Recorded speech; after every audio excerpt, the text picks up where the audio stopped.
Sono iniziate anche a Padova le riprese del film su Giulia Cecchettin, Se domani non torno, diretto dalla regista Paola Randi e basato sul libro scritto dal padre Gino Cecchettin. Riprese nel cuore della città, in mattinata lungo Via del Santo all'interno di una birreria, poi nel pomeriggio attori e maestranze si sono spostate in via Altinate, dove sono state girate altre scene.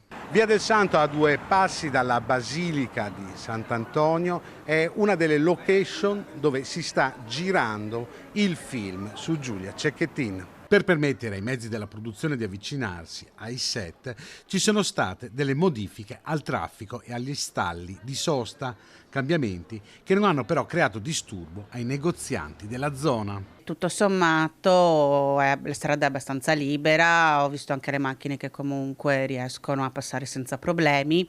Io avevo più che altro paura perché avevo i miei fornitori che dovevano consegnarmi appunto la merce, invece non c'è stato nessun problema. Mi fa solo piacere perché ci avevano avvisati per tempo, diciamo la zona era preparata, sì, non c'è nessun problema, anzi.